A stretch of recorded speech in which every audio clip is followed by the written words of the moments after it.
Good evening from Salt Lake City Airport. Little bit of a different vibe, a little bit of a different pod. So Pat and I are jumping on the red eye. I leave at 11:59. You leave at 11:58, and I will arrive at EWR at 6:57 in the morning. I'm getting into Charlotte, I think, right before 6. So we had so much fun the other day doing the pod. We were like, what can we do for some bonus content?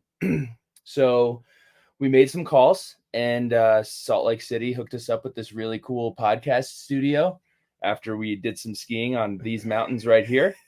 What are they, the Wasatch? Wasatch? The Wasatch Mountains. Rockies? They were skied. They were awesome. The Cottonwoods. Since we're going to be on a flight, my inspiration basically came from, look, I'm a big pardon my take guy on the plane. They do a great job with the Mount Rushmore stuff. So we're just going to do a couple of Mount Rushmore topics here. Now, fun fact, I don't have his answers. He doesn't have my answers. So we're just gonna riff on down. I don't know how long we're going to go. I don't know what we're going to talk about. I don't know what that is in here. But we can start it off. And they're broken down into segments. I'm actually going to make a change on the fly here. Let's start with the Virginia Tech topics before we start with the rivals. Sure. I think that makes sense. So the first topic for Mount Rushmore, swaggiest players, and the cutoff is from when you were a freshman. So they had to have played from 2013 and on. You are going to be responsible for remembering the snake draft order. Okay. Because I'm bad at that. And we're going to do rock, paper, scissors to determine who goes first. Ready? Rock, paper, scissors, shoot. And I won. Okay. It's scripted. So my number one submission, I'm actually going a little bit off the reservation here. I'm actually going to knock your socks off with this one. Okay.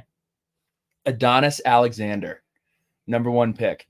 He and Mook Reynolds, I'm not lumping them both together because you only can pick one, but they both were very, very in tune with bringing swag back to DBU. So Adonis Alexander is my first pick. He had the cutoff shirt, skinny legs, some cool tape stuff. He was always getting in trouble for changing his laces. It was 100% worth it, and he would tell you it was 100% worth it. So Adonis Alexander, number one pick. It's a good pick. I'm not going to go too far outside of the box here. I am going to stay inside of the DBU box. Okay. And go with, this is actually the second podcast in a row he's going to get mentioned here. My classmate, Kendall Fuller. I'm going to go with Kendall Fuller for my first pick here. And when I think about this, his presence on the field, he looked like a football player, but really just going back to 2014 and the amazingly acrobatic SWAT defensive play in the end zone against William and Mary week 1 was absolutely incredible. If there was NIL back then, can you imagine how many posters and t-shirts and like swag they would have made surrounding that iconic moment against William and Mary? Here's the thing about that moment. If anyone here isn't on iOS, let me inform you about something called stickers, where you take an image and you just hold your thumb down and it prints out the outline. We'd be plastering Kendall Fuller stickers all over town. Who's number 2? Oh, it's me. It's you. That's right. It's the snake draft. Here you go. I'm messing it up. Okay. Unpopular opinion, maybe a popular opinion. He had a great season. 2016, Gerard Evans. He had swag. Gerard Evans had swag.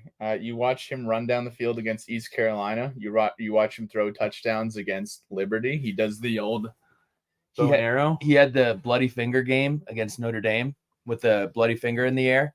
Do you remember that? No, but it's on the telecast. Okay, yeah. Hard to argue. Gerard Evans, 10 wins, 2016. Looked the part on the field and got in the end zone a whole lot as well. So I'm going to skip my obvious submission here for one more, and I'm going to go over to the basketball court. I'm going to go with Ahmed Hill. Ahmed Hill had some of the most awesome dunks. He has that epic picture where he's hanging on the rim against North Carolina, looking directly into the camera. It was almost like he planned every single time he would slam dunk the ball. He would be staring into the camera. Talk about a guy who just has an unbelievable Getty image, smug mug album situation going on. I'm going to go with Med Hill. And great hair every game. He did something different. It was fun.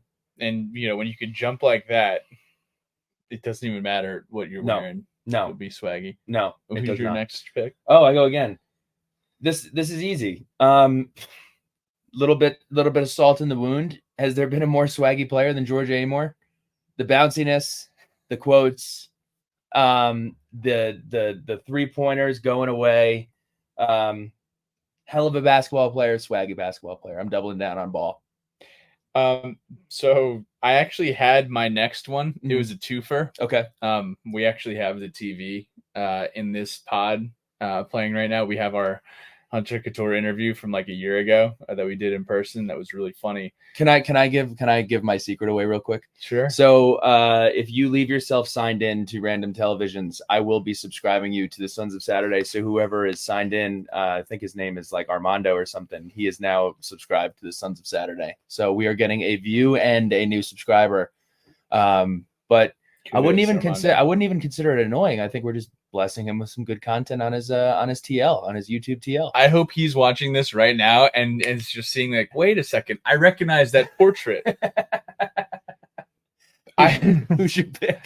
I had Georgia and Hunter combined here. Okay. In this interview, we said that Hunter was a swaggy basketball player. We said that Grant Basile is the least swaggy guy on the team, and a bit of recency bias, but want to lump Hunter and Georgia together here. Okay. That is my pick.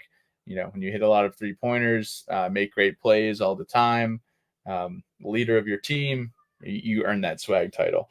My last one. This is a good poll, in my opinion. Okay. I bet it is. So, there are a handful of folks that I either graduated with or have long-term friendships with from Virginia Tech golf. Yes. Over the years. Bryce Chalkley, Trevor Cohn, Mac Hughey, Dan Woodbury, just to name a few. But those are some serious golf names. But if you heard those names, you'd be like, I bet that guy plays golf. If you've seen if you've seen Joey Lane's hair, wow. Good and pick. If you saw his club twirl at the Wyndham Championship last summer in Greensboro, you'd say that's nice hair and that's a nice club twirl. So my guy Jay Lane is getting my 4th pick here for swaggy Hokies. Class 2017 golf. I have 3 names here, and I'm going to have to make a difficult decision. I am going to go with, and this is a little bit of a projection moving forward, I think Kyron Drones has a chance to be one of the swaggiest players in college football next year. You saw it when he exudes confidence. We have a couple of pictures from the UVA game. The Pittsburgh game was awesome. He does the little eye forward situation thing.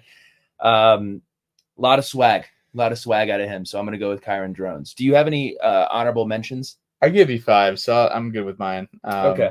I'll give you one more. Yeah. Well, my other 2 were Isaiah Ford and Hendon Hooker. Isaiah had a lot of both of them had a lot. Isaiah did a great job. He in high school, if you go watch his tape, he would do like tape around his sock. Phillips too. And Cam Phillips is a good pick too. Yeah. Cam Phillips had the twos. The double, and he did the guitar. He did the guitar sometimes, the guitar rock out thing. So those are my picks. But I think that wraps it up for swaggiest player since Pat was a freshman. We are gonna switch it over to losses that you would change since you were a freshman. And I went first last time, so I will give you the first pick. All right. And our rule, by the way, is you can't do blowouts. You can't be like, I wish we beat Pitt when they beat us 52-17. I'm sorry. I'm not sure that was a play here, play there situation. Close games. Yeah. All right. Let's start with 2022. Okay. There were 8 losses, so we got quite a lot to choose from. It was a tough time, but we got through it. And I'm going to start off at the very beginning. Old Dominion, 2022. We were confident. We had just gotten our $200 free plays from our new bookie. He's like, hey, we got your free play set up. We were in Charleston. Obviously, Tech is a 10-point favorite, 9.5-point favorite. We're throwing it all on Tech. It's Bryce's birthday. We're at the Brick in Charleston. I put $200 on that game. I think all 3 of us did, but it was a free play. So it was technically, we didn't lose anything. Except their dignity. If anyone's looking for a free play, hit me up in the DMs. I know sports gambling is now legal in North Carolina, so not really, no market anymore. Yeah, damn. So ODU 2022. I mean, it was just it was rough. Grant Wells leads us down the field first drive. We're like, yo, we're about to rock. Coastal is shaking, trembling. Didn't happen. Had some awful moments. Ollie Jennings had a nice game, and we left Norfolk with a tough L. That's my number one. Fun was still had in Charleston, though. Don't get it twisted. Without a doubt. I'm going to go with 17th ranked Virginia Tech taking on ECU at home. We are coming off of a win against Ohio State. Again, my pops is all in. He's like, yo, Scott Loeffler, crown the man. We're about 17th ranked, beat one of the best teams in the country. Let's go. We're in. Nope. The game was 21-0. I was watching the recap of this game. It was 21-0, and ECU fumbled the ball on our goal line. So we were on the doorstep of being down 28-0 at home against ECU. I hate that it negates a top 5 catch ever by Isaiah Ford. He had that falling into the end zone catch where he scoops it off of the ground. And this was a sneaky, talented ECU team. On that team was Kurt Benkert, Zay Jones, Justin Hardy, and Josh Hawkins. All went to the NFL. But, that game combined with the 2015 injury to Michael Brewer, I think there was a lot of young talent on that team. Kurt Benkert was on that team? He was. Was he their backup? He must. I don't know what their situation was. Shane Carden was their starting quarterback. He must have came in after. Or I don't know what happened after, but he was on the roster, and that was a really talented young team. And so was 2015. So you wonder what happens if they do get past that game the rest of the season. That's my pick. I have two. I'm gonna go with Kentucky 2019. You start the game with a Lynn Bowden punch to the face, the phantom fumble or fourth down non-conversion. And I've said this a bunch of times. It was one of those games where Kentucky gets the ball with like 90 seconds left, and you're just like, I know how this movie ends, and it's going to be with us losing. And it was such a fun season from beginning to almost end. And you end the game on a 2-game losing streak to UVA and Kentucky. You go in and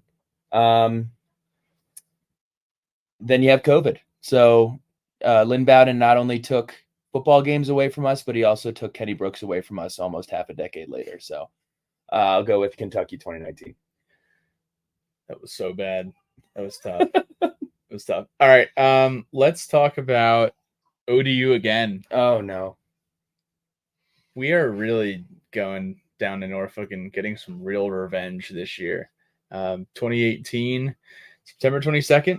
I think. Yeah. Was that Eric Daly and Amanda Daly's wedding? That was a disaster. Jay Litt is getting up to give the best man speech, and probably 30 seconds before he has to get up there, final score.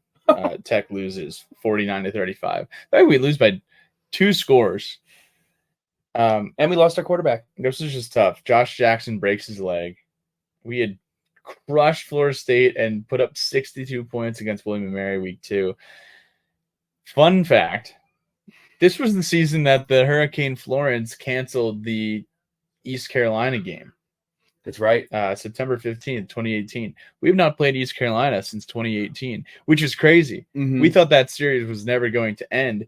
It's been 5+ years since we've played East Carolina. One of the things from that game that I remember was the Fuente press conference was in the middle of like a million people. Like he had to stand outside of the locker room while ODU is like celebrating. And I think Bry had to do that. It's just brutal. And he gets off there and he goes, first of all, hats off to ODU. And it was a tough day. It was a really, really, really tough day. Had some. I can't believe that team went to a bowl game. That was the Trayvon Hill locker room game. That was. Next week, we come back and beat a ranked Duke team. Was that Duke team ranked? Ryan Willis outduels Daniel Jones in Durham that very next week. I'm sorry. I was actually not. I didn't get to watch the ODU game or the Duke game. I was at a wedding for the ODU game, and then was at the Notre Dame Stanford game at at Notre Dame the following week. Was following the updates on my phone pre-podcast. I think you go again here. I do go again here, and we're gonna see if we have our first cross pick because I have 2 left. I might be screwed if you pick my game. I have Notre Dame 2019. Yep. You have that too? I do.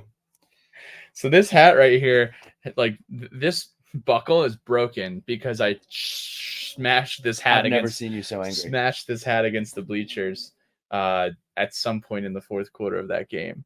That was just an all-time weekend, Halloween in South Bend, and then that was just a really tough game. I mean, we've Hendon Hooker. I think it's a completely different story, and it's a good football game. Well, don't forget the safety no call where they came out of the end zone, called for the fair catch, and then stepped back and took the knee in the end zone. And then the officials ruled that it should have been a safety, which would have put us up 2 scores. We also had the Divine Diablo 99-yard fumble return. Yeah.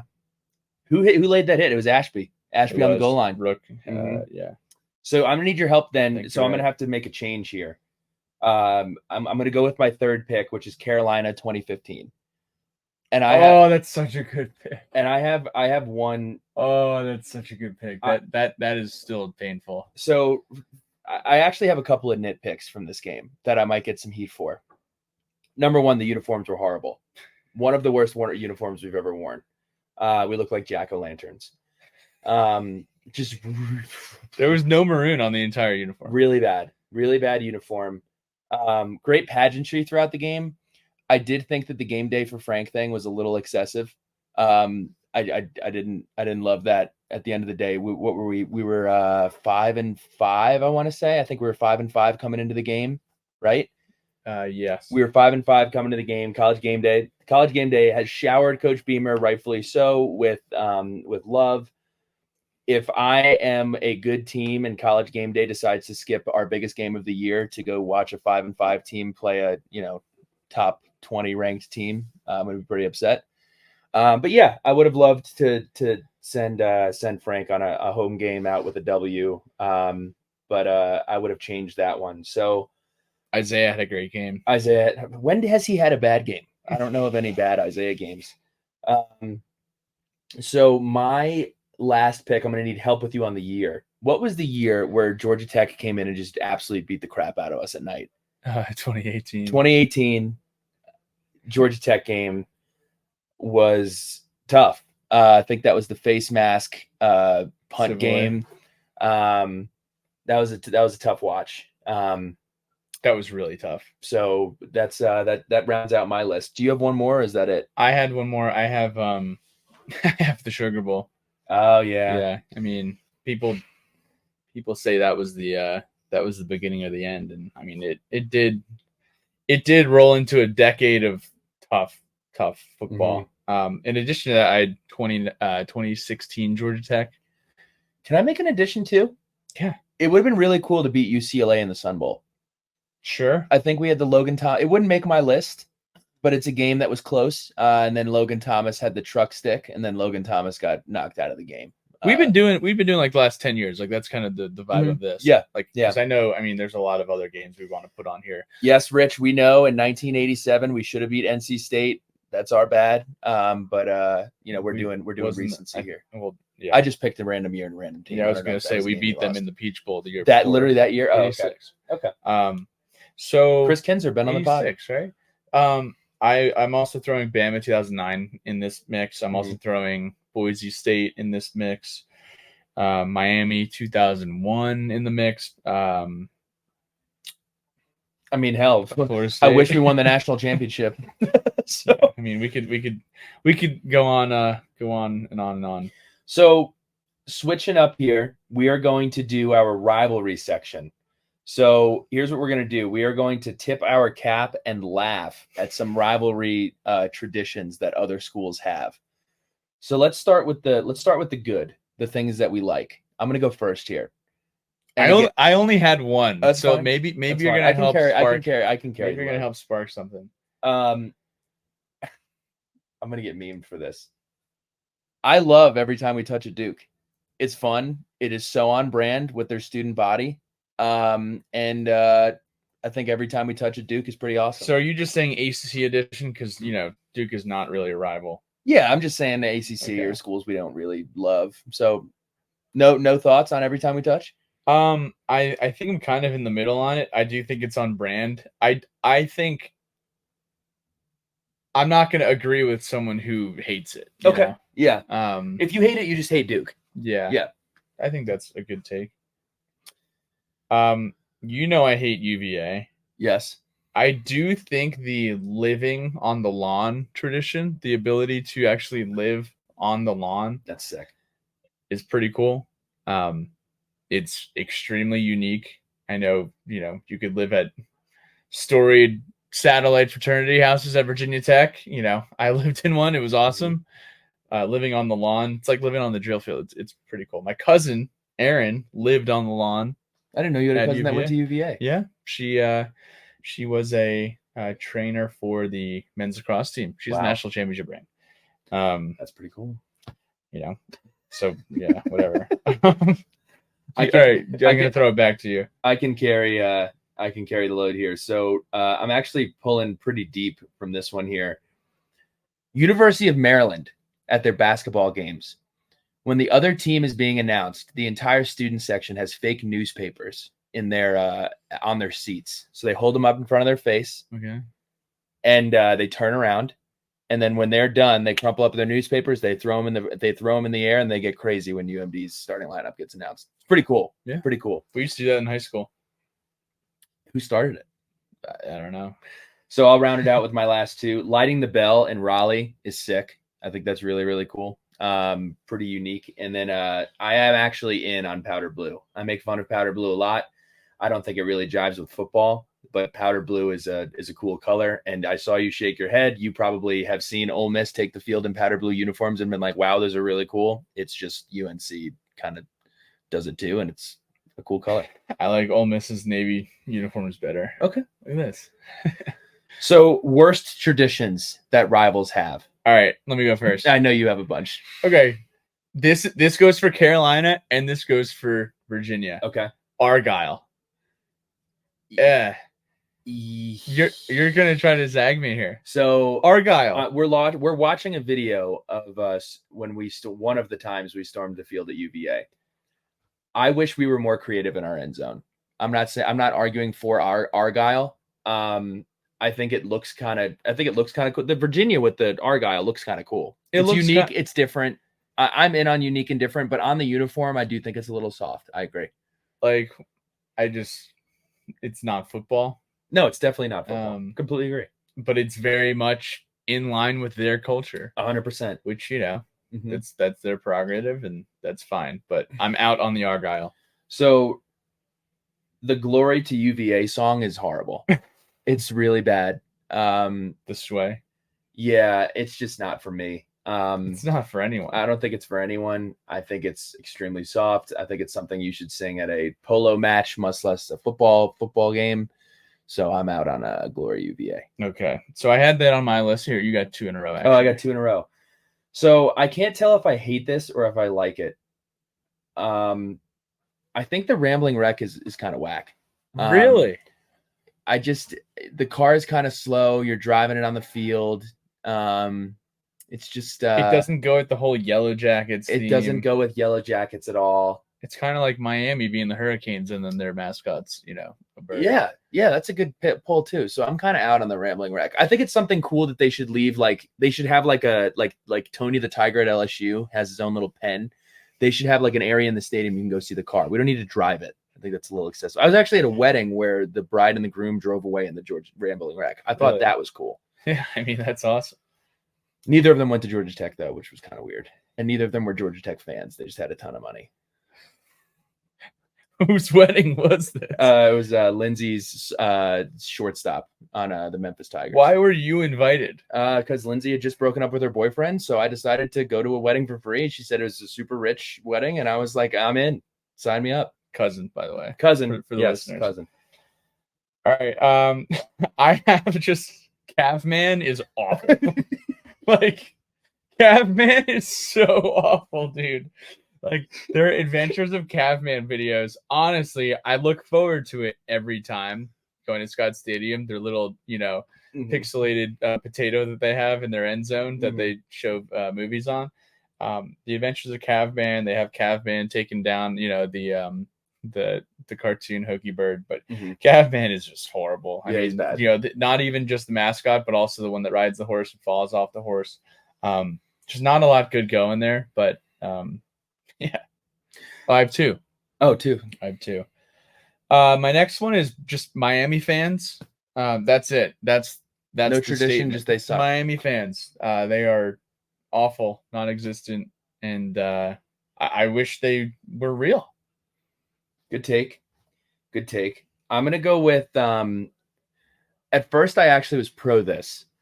And after seeing it happen for so many years, I'm actually out on Clemson storming the field every time they win a game. Okay. I am pro storm the field when it is the right situation. I don't think that we need to be going on the field after we beat Furman. I think that's kind of beta. And then I guess on the storming the field thing, it's awesome for us, but it sucks for UVA. I can't wrap my head around letting other people get on your field. I just think that that's insane. So that's a bad tradition. I hope it continues though. Do you have any honorable mentions? No honorable mentions for me. I think the Duke mascot is kind of weird. I don't really know what the situation is. I don't really understand that. I got one. It kind of goes with Miami fans, but just Boston College tailgating. Connor Ryan, I'm so sorry if you're listening. He's definitely listening. Just really bummed about everything about Boston College football. Sign of the times. Sign of the times. So here we go. Players of in history that have wrecked Virginia Tech, have just crushed Virginia Tech. I'll go first. This sucks, by the way. It does. Let's preface this. Not fun. This is going to bring back some tough men's. Ian Book. Twice. He didn't really stat stuff here. He wasn't a stat stuffer. He had 5 touchdowns and 3 turnovers and a 61.4 completion percentage against Virginia Tech. But, I mean, talk about ripping the heart out in South Bend.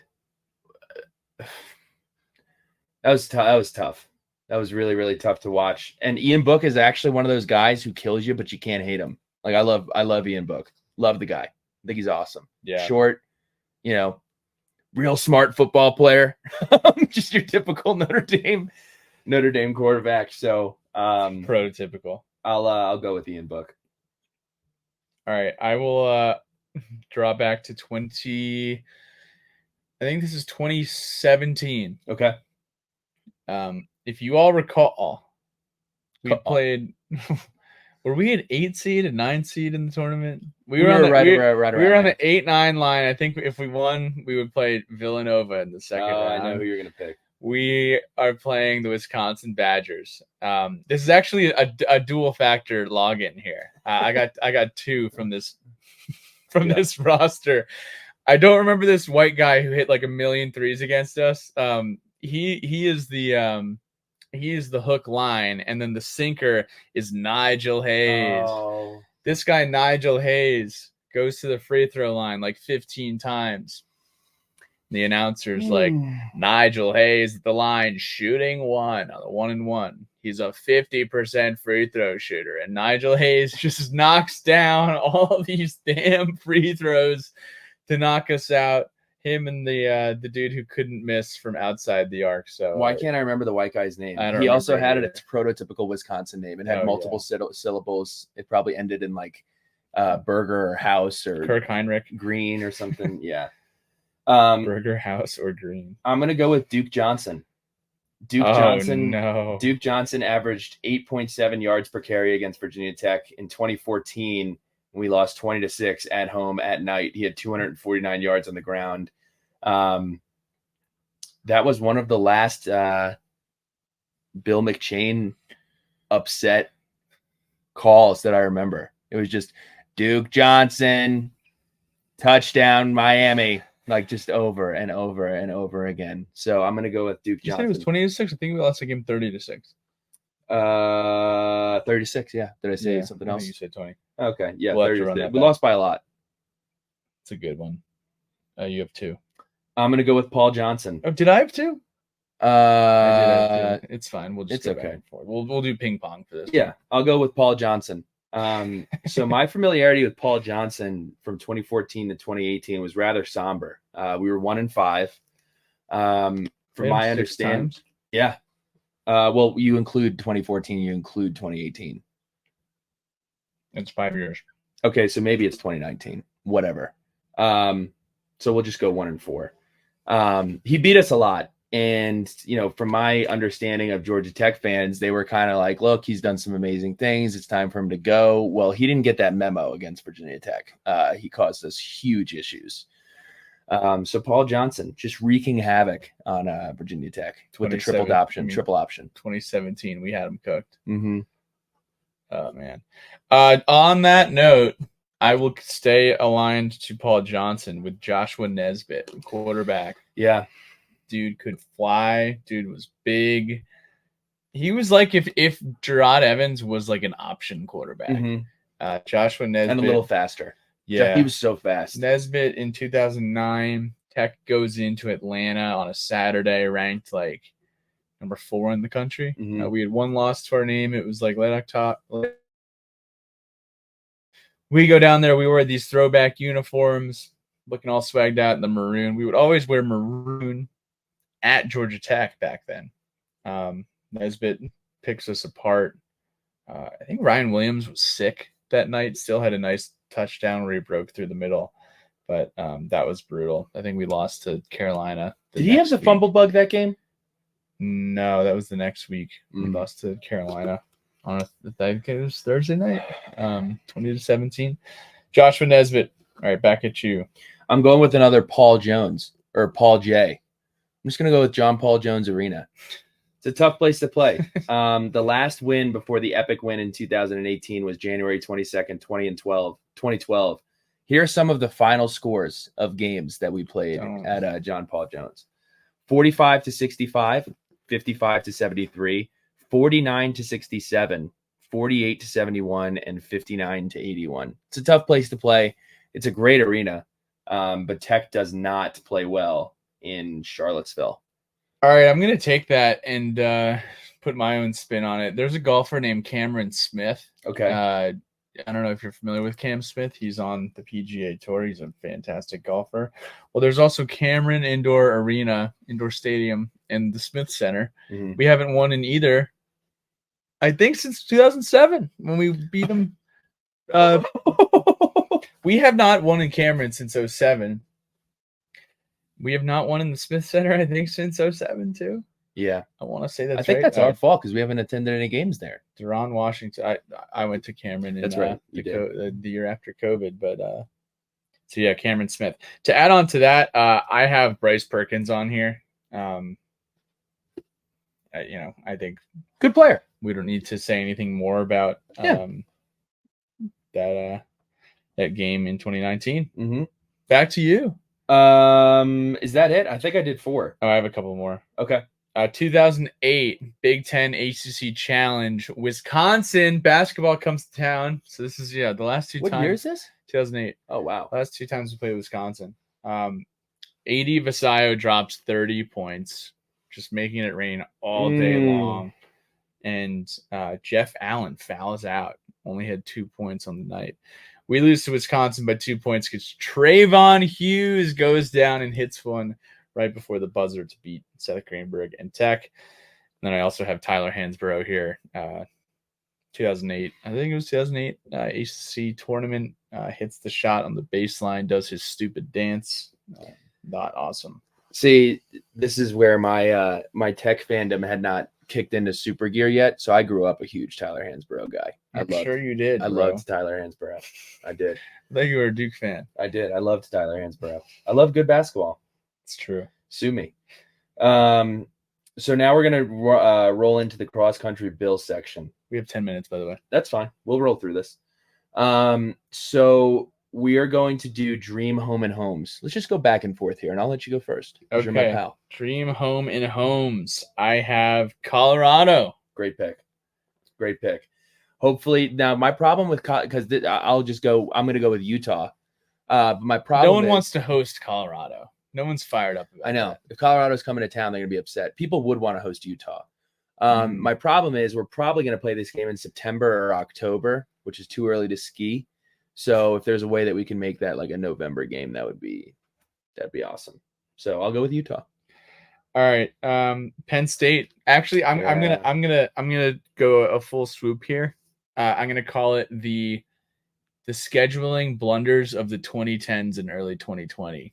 So I'm gonna throw Penn State, Wisconsin, and Michigan in here all in one, knowing that Penn State was wrecked by COVID, and then Michigan was just a scared puppy and ran away, and Wisconsin just kick the can down another decade. I don't know what's going on with those folks at Wisconsin. I don't know why we're mentioning them so much today on this podcast. Wisconsin's getting a lot of love. Yeah, go Badgers. I'm going to stay in the Big Ten. I'm going to go with Iowa. I think Iowa has an awesome fan base. I think our fan base talks ad nauseum about how much fun they had with the Nebraska series. And as much as Nebraska and Iowa hate each other, they're literally the same exact thing. So I think striped night at Kinnick would be pretty damn cool. And bringing Iowa to town would be cool too. Everybody would be really nice. I'm sure there'd be a lot of beer drank. It'd be a good time. That sounds awesome. Sign me up for the Iowa.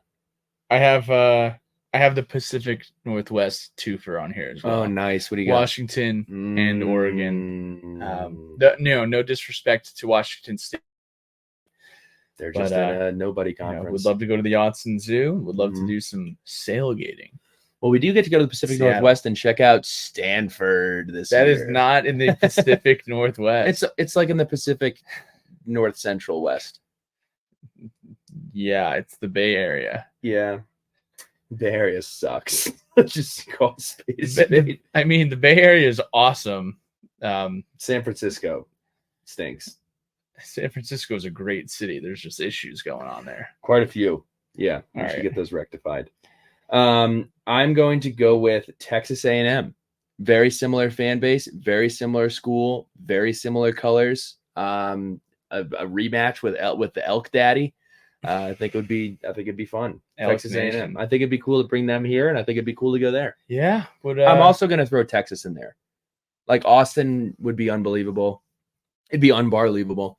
I think that'd be really cool. Burnt orange and Hokie orange, just going at it. Also, why did Texas schools steal our colors? Keep Austin Hokie. Mm-hmm. That is true. A&M and Texas both only have one color. And UTSA also has orange. We also just took their player, Curry. Yeah, welcome, Ivy Curry. Mm-hmm. We did have a home and home with A&M in 2002 and 2003, but obviously it's been 2 decades. You know what's a random throwback? Because I have this on here. We played Kentucky basketball at Rupp Arena. That happened. 2017. Yeah, and we almost won. That was a thing that happened. It was a great game. Any other ones from you? That was it for now. Okay. We're gonna wrap this up with game day jams. Songs that on game day they're going to play. Can I go first? Yes. Can we just do our patented? Please stop playing Enter Sandman before the game starts. That's my take. That is not patented by anyone. If you want to play that at your tailgate, play it at your tailgate. I don't want to hear it anywhere but Lane Stadium. Mr. Sacred Sandman. I've been pretty adamant on that. So I game day off. Usually I go on Twitter and I pull up my Spotify link for Doug Bowman's A Very Hokie Game Day playlist. Mm-hmm. So naturally, I start things out with Great Day to Be a Hokie by Adam Rutledge. Shout out, my guy. I'll never forget because you're so telling the truth. I don't remember what game it was, but it was like 6 a.m. or like 8 a.m. before we were leaving Charlotte to get to a Tech game. I think it was the Purdue game. Not to mention how horrible the game was and how horrible the game day was. I had to start my day by being woken up to you singing that song in the shower. That was the start to my day. And I'm sure Bryce would have commentary about beeping as I pulled up to his house. The song of the year, the song of the fall, number 3 on my Spotify Wrapped last year. More Than a Feeling, Boston. Great song. Back at You with the Snake. Ants Marching. Dave Matthews, live version, 8 minutes long. Great fiddle, great vibes. Inject. Rock and roll. I got The Outsiders by Eric Church. Mm. Certainly a song that embodies Virginia Tech more than it does North Carolina.